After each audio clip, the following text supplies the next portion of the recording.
We'll find out more about Cypress Billie, but how about playing a song for us? Yeah, of course. Get settled in real quick. You enjoy? Have you? Well, you. Well, okay. Play a song, and I'll find out more about your musical history. Got you.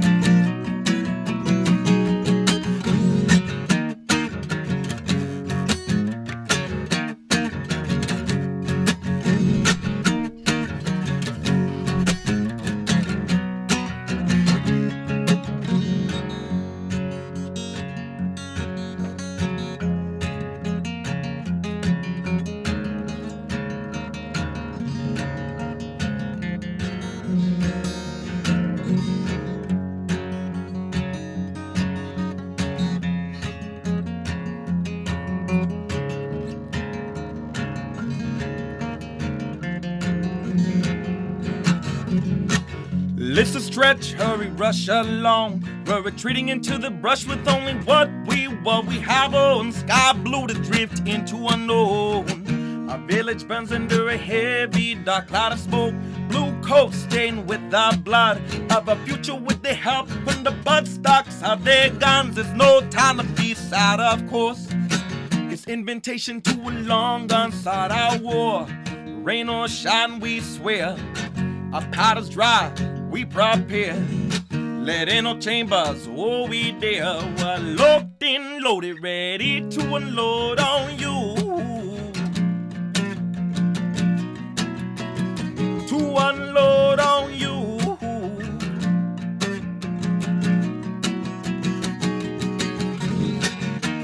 Rain or shine, we swear. Our powder's dry, we prepare. Let in our chamber, oh we dare. We're locked in, loaded, ready to unload on you. To unload on you.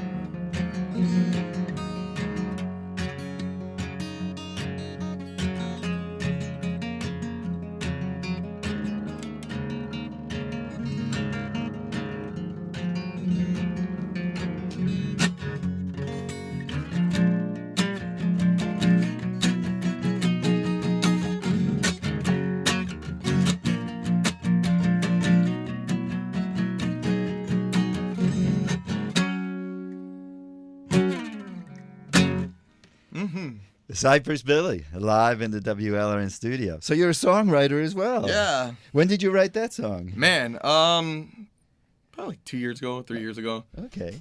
Do you perform out? Yeah, I do. Sometimes, like, I'll get someone will call me up, like, hey, we need you to play. So I'm like, all right, cool. Someone dropped out, I need you to play. All right, awesome. You know, and often enough, I'm not really looking for shows. It just kind of happens to someone gives me a ring, and then that's what it is. There I am playing. But you've been in bands before. I've only been in one band. Oh, okay. Yeah. Which would I know that? Or was it a rock I'm not band? even too sure. There was a local band out here from Miami, actually. It was a band named Buffy, and there was members known as Hickory Rockwell, Erwin Rockwell, and then Julian Neverante, if I'm saying that right. What happened to those folks? Well, you know, COVID happened, okay. and we all dispersed. I want to say Julian lives up there in New York now. I'm not too sure exactly what he's been up to, but hopefully he's doing well. Hickory, he lives out there in West Kendall, actually. Okay. He had a child recently. He has a lovely family. I go and see him every now and then, ever since now that COVID's not really a big thing anymore. Yeah. And Erwin, you know, I don't know what's going on with Erwin. Well, was it a tight band? I mean, no. If you, Yes and no. They needed a bassist, and I just so happened to be a musician. Like, they knew I knew how to play, so then they came along, and I played a few shows with them, and then from there, I actually just joined their band. You also told me you go by the name of Cornwallis. Yeah. When did that happen? Okay, so Cornwallis is there's a general from the Revolutionary War named General Charles Cornwallis. We fought against George Washington, right? No.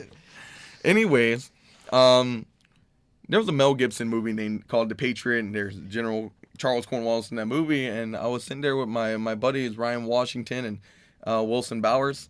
That being said, Wilson looks over to me and is like, on social media you should change your name to Charles Cornwallis. By that time I was just going through different names, just having different aliases because I thought it was funny. So I typed it in, so I was going under Charles Cornwallis, and I tried to change it probably like the next day, and it said I already changed my name too many times, so it stuck.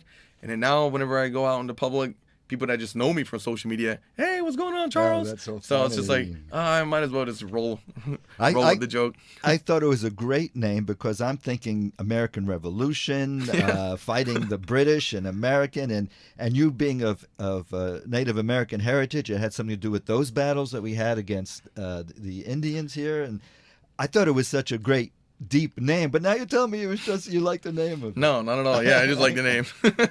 I wish I did have some further context with it, a cool story, as you will, but no. Last time I saw you, I didn't even know it was you because I was at the Seminole Indian Days. Is that what it's called? No. It was the Miccosukee Indian Day celebration. Seminole, and that was over at the Miccosukee Resort. Yeah, it was a smaller version of, I guess, of the Hard Rock. It's down on. It's their own casino. The Miccosukees and Seminoles are two different political parties. Okay. We're divided by government, but we're the same people, to be honest. Okay. But the Seminole, I say I get it mixed up. A lot of people probably get it mixed up. I apologize. But the one you were at was at the Seminole, the Miccosukee. Yeah. And it was a great event. They're having another one in November, right? I'm not even too sure. I have seen people post it on different social media outlets, and I haven't really paid it no mind. There was alligator wrestling, as I mentioned. You were actually MC. I didn't know it was you MCing. Yeah, I feel like I did a mediocre job, but someone needed to do it, so I just popped up for the job. And, you volunteered for the position? No, my cousin, his name is Lucas, had asked me to go about MCing and helping him out, so I was like, might as well. It reminded me of when I was a kid and I went out to the reservation and I saw the great Indian costumes and the hoop dances. And you had the Indians, they came out from the Midwest, right? Yeah, they came out from they were scattered. They're from different tribes and different First Nations all over. Yeah, they had a very beautiful display of their choreography. Not only that, but their regalia that they put on represents so many different things, and I really don't want to go in detail because I don't want to talk about something that I really don't know about. Okay. Because a lot of Western tribes are, I'm just gonna say, powwow people that go about dancing in powwows. A lot of them, aren't Seminole. Out here in the East Coast, a lot of our people, regardless if you're Choctaw, Chickasaw, Creek, Cherokee, we're stomp dancers. So whenever it comes to our choreography, it's completely different from how they have it. I'm just gonna say in the plains. You are a historian as well. You work at the museum? I work at the museum, but I wouldn't go about calling myself a historian. Well, you are. When did you start studying your history? You hear stories growing on up. If you're around the right people and the right family members, and you give them the time of day, going around your elders, and you sit down, and they'll end up telling you different things about who you are as a person, how you end up here, and where your family's lineages go on. And that's how you actually go about understanding who your people are, too. At the Seminole celebration, they also had airboat rides. Did you grow up riding an airboat? I grew up, riding airboats is a common thing.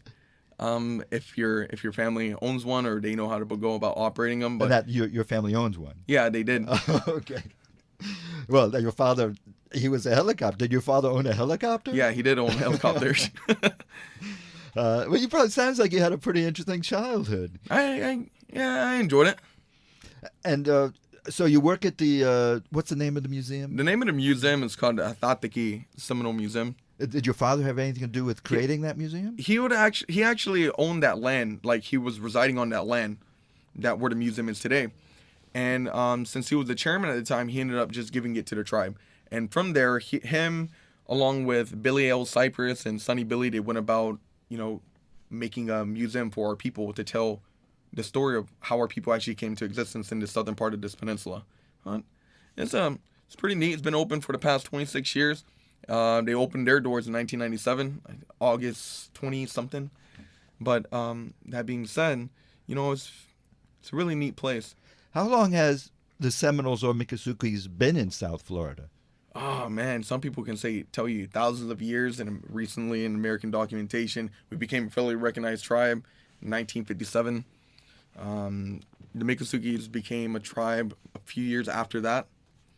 In 1957? Oh, it's a political party. Yeah, the political party to be federally recognized. But, our people has been out here, they'll tell you for thousands of years.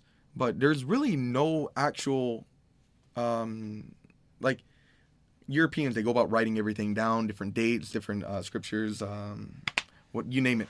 Our people, regardless if you're Seminole, Miccosukee, or just Native Americans in general from North and South America, oftentimes everything is orally passed down. So you never went about writing anything down. There's not a specific year of how long we've been here, so I'm not too sure. I don't want to give you an inaccurate answer. But the swamplands of South Florida, I won't pursue that. But I only thought the Seminoles and Miccosukees, there was tribes before that who've been wiped out. But your people have been here at least for 300 years, I suppose. But the tribe has been existing in the country for many thousands of years, as you say. I don't know. Does that make sense? Yeah, it does make sense. Okay. Cypress Billie is here in the studio. Where are you playing next? Where am I playing next? Yeah, besides here right now. I don't know.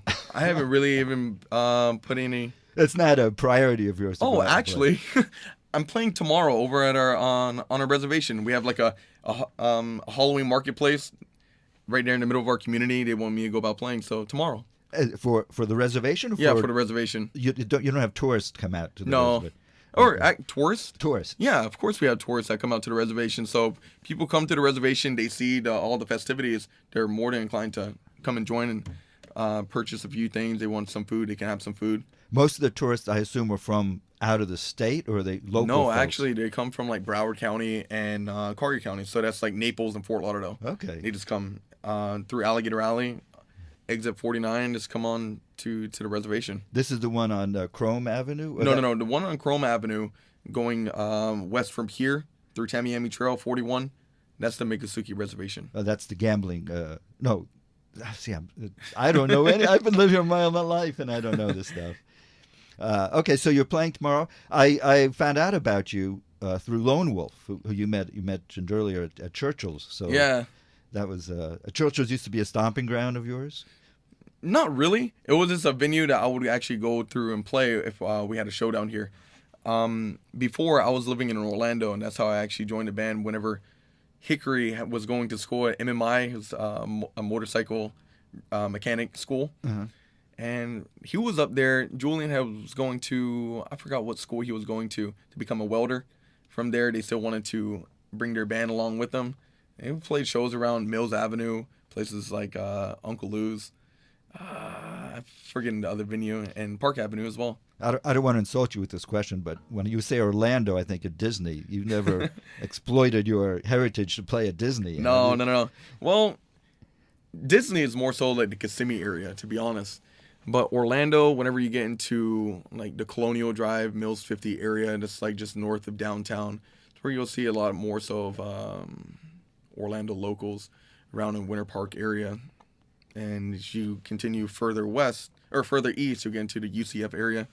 It's usually the Orlando that I was more comfortable with, as opposed to the south side of Orlando where you get into like the Universal area. And why did you move Disney. back I was going home? to Full Sail. Full Sail? Yeah, Full Sail. It's a multimedia college. I was going there for recording arts. I thought that's what I wanted to do. I didn't really enjoy it. I learned the ins and outs of, I guess, the recording industry. But I guess you have to go out and try something to understand that you don't like it. Did you try to record an album with your dad? No. No. Did you ever try to record an album? I have an album.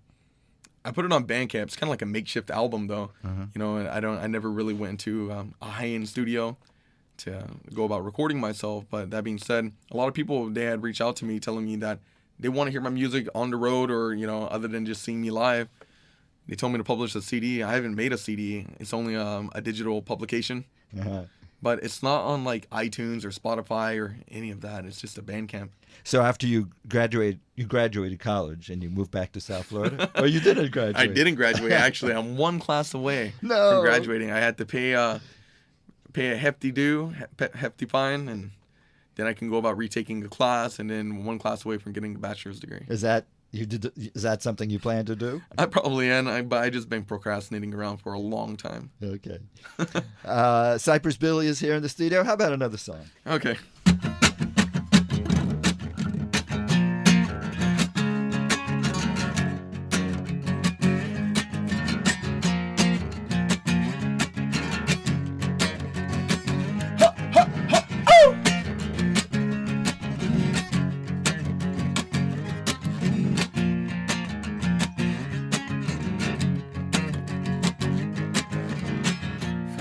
Out to keep in my sight. Cigarettes can't touch his lips of mine. Fully aware of the consequence of my lungs. 4 moons to sober up my mind. 144 root and a crushed vine. Third eye vision, girl, never felt so alive. Burning eyes, burning throat, burning nose, nauseous gut. Oh, I'm in it for the long ride. October thrives in the autumn heat. Yeah. Changing the leaves, brown from green, trickling and down slow. They'll all fall someday, winded away. Everything changes in the autumn heat. Whoa, changing the leaves, brown from green, trickling and down slow. And I'll be gone someday, placed away above the ground in the autumn heat. Whoa, in the autumn heat. Whoa, in the autumn heat. Cypress Billie, live in the WLRN studio. And when did you write that song? Autumn heat. Probably whenever I was 24, so that's like 3 years ago. Okay. Oh, so you're not even you haven't hit 30 yet. No, I just turned 28 4 days ago. You have a lot of brothers and sisters. Are you close to them? Yeah, I would say I am. Your name is Cypress. What are their names? I'm curious what their names are. Let's start from the beginning. There's Bobby, Jamie. There's Tommy. Oh, the first one before that is Kimberly. So Kimberly, Bobby, Tommy, Marianne. Who's after that? My older brother, James, Haley, myself. Let's see. Icho. Icho. That's an interesting name. Afich, Abi. Inchalok, Bibiana. And there's one more that's skipping my mind. Are they all spread around? Oh, I didn't mean to insult that. No. Yeah, because, my mother and my father, they had 3 children together. Oh, Redheart. Redheart?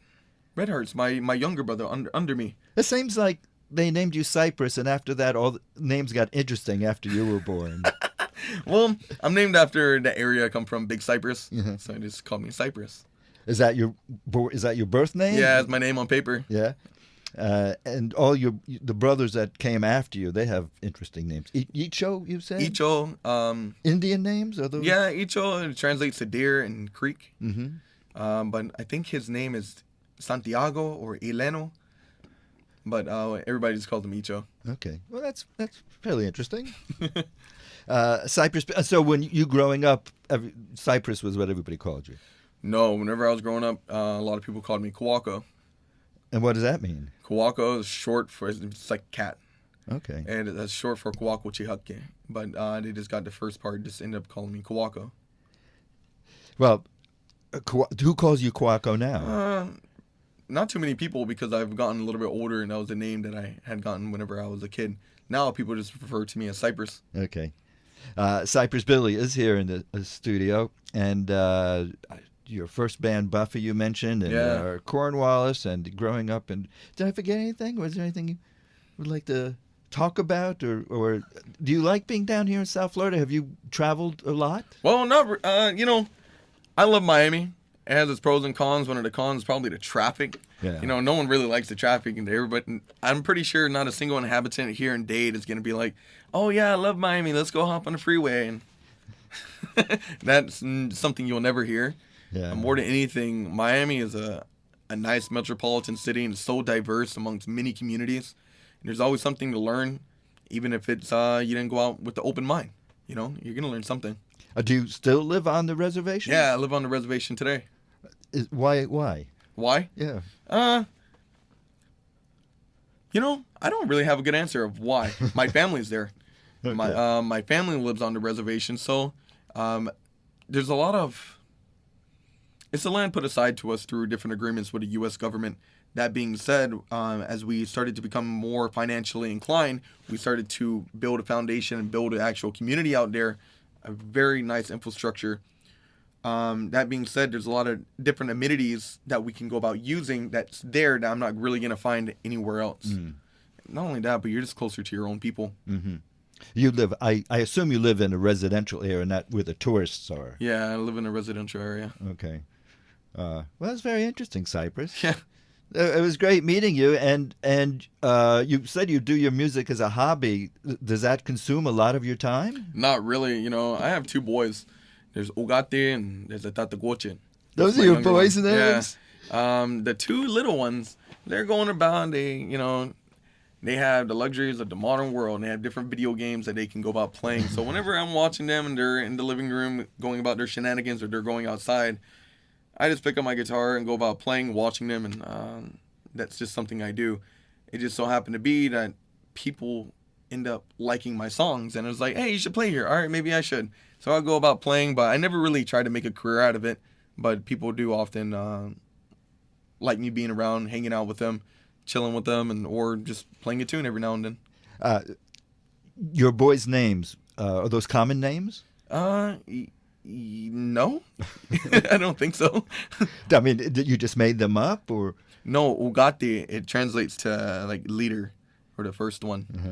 And then the younger one, Atatagi, just like the name of the museum, it means to learn. That's right. It's like a place of learning. But in him, he's just like a little learner. How old are they now? How old are they? Yeah. I mean, enough to 8 sing? and 6. Or do they like music as well? I asked them about it. I'm not going to force it upon them. I asked them, hey, you want to play? Yeah, not right now, though. So I didn't start learning how to play until I was about 13, 14. Okay. Well, with your granddad, with their granddad living out of state, you said? No, he just lives an hour north. Oh, so they see the granddad. Yeah, every now and then if I take him over there. Yeah, okay. Well, Cypress, it was great meeting you. Let's have one more song, okay? Right on. Let's see. All right, while I'm here, though, since you're here, I'm looking at your shirt, and it's obviously made on the Seminole Reservation. Yeah, we have wonderful seamstresses that we still go about making modern Seminole regalia. This is a regular shirt. It has the 4 directions on it. I enjoy it. Yeah, I was at the... Very modest. What's the name of that celebration I went to again? The Miccosukee Indian Day celebration. Yeah, they had an incredible selection. Yeah, right? They did. Yeah. They had a whole marketplace, and they have not only Seminole and Miccosukee people or sellers or distributors, however they want to call themselves, but they also have people from out west. I know that those people from the Dene people or Navajo, they were going about selling. Carl and Evelyn Yazzie, they do brilliant silver smithing. Uh-huh. They're also really good beaters, and I just went about purchasing a few things. Do you ever come across people making imitation Seminole? Yeah, unfortunately you do. But back in 91, I want to say they passed an act that it's I forgot the name of it. Anywho, it goes about protecting indigenous crafts. People that want to go about imitating it or repurposing or redistributing it for their own cause to put it into mainstream fashion or whatever, it quickly gets put down. There's like a cease and desist letter, maybe wind up at a doorstep. Okay. Well, I have seen it in some, but it's authentic Seminole when I see it. It's not a copy of, not a ripoff of other fashion designers using your patterns and stuff. Very cool. All right, I didn't mean to interrupt you. What do you want to finish up with? Shoot, I play a song that I just written. It's like a hippy dippy song about my girlfriend. Let's try it out. Let's test it out. Wait, before you do that, I just want to ask another question about your dad. Do you play any of your dad's songs? Yeah, I play some of my dad's songs. Okay, I won't. Next time you come on, you play one of your dad's songs. All right. I play them all the time. People enjoy them, but sometimes I feel kind of funny because I was like, if they want to hear my dad sing, they should go and hear him sing. Then go over to his home and He's still alive. Yeah, he's still alive. Go and chill with him. When he passes, working in the museum, you could keep his memory alive. Yeah, it's supposed to. I just haven't really been thinking about that. No, that's not time yet. Yeah. Okay. Not really something I think about at all. I'm sorry. I apologize. No, you're fine. Anywho, let me just finish off. It goes,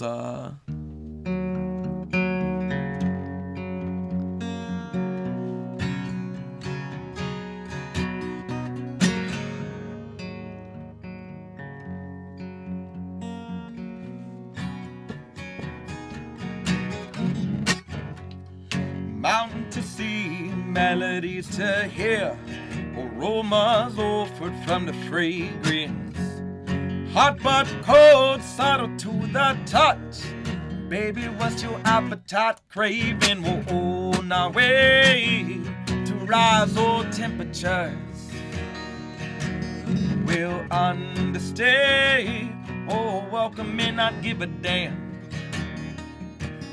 We'll mind our place and be respectful at all times. There's just a few things I'd love to address before we make our way about a past happy fun day.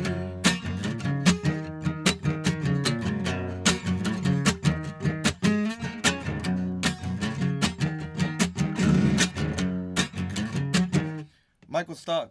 Yes. I told a love of mine I prefer the cheapest flight. Go on in overpack. No use in packing light. Disregard fees of the place or store. Tie gonna reads overweight cargo. Silver wings under engines roar. Sugar and iron in the back seats westward. A force of wind creates undesired turbulence. Luckily we were buckled on in. Her hands clenched with mine within.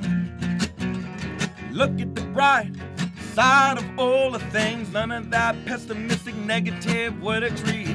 What do you know? That plane's touching down. We were crabbing through the crosswind. Hello destination. We're on our way to rise all temperatures. We understayed. Our welcome did not give a damn.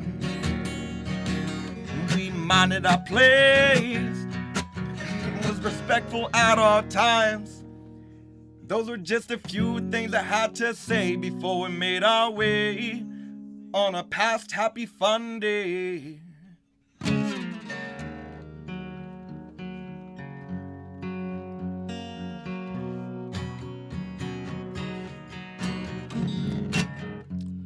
Mountain to see, melodies to hear, aromas offered from the fragrance. Hot but cold, subtle to the touch. Baby, what's your appetite craving? There it is. All right, Cypress Billie live in the WLRN studio. I just got I see a message from Rhonda. Do you know Rhonda? She mentions it's the American Indian Art Celebration, November 3rd and 4th at the museum on Big Cypress Res. Are you going to be there? I am going to be there. I'm going to help facilitate the entire festival. I'm an employee over there, so I'm just going to be like, hey, park over here. Okay. No, you're not running the gonna do informational that. booth. Is that the one with the airboat rides and everything? We're not going to have airboat rides, but the main thing that we're actually marketing is a culture exchange in between the Maori people of New Zealand and the Seminole people here. So people that go and visit out there in Big Cypress, the museum, during November 3rd and 4th, that they'll get a chance to, meet some of those Maori people that come from way off yonder. So you're not going to be singing there? Not from my understanding. Okay. Well, I'll lobby for you to have There's always they always improvise. Someone always drops out and they're like, hey, get up. Do your little dance. Cypress Billie is here in the studio. I'm going to play Sarah McCullough, and you mentioned you know Sarah Yeah. from living. Did you know her dad or No, I didn't know her father. Sarah? I know her from playing. I guess she had known me growing up, but when you're younger, you don't pay no mind. But You didn't know she was a musician? no, I didn't. Okay. Well, this is Sarah McCullough from her album Sawmiller's Daughter, title cut. And Cypress Billie, thank you so much for coming in. Yeah, thank you for having me.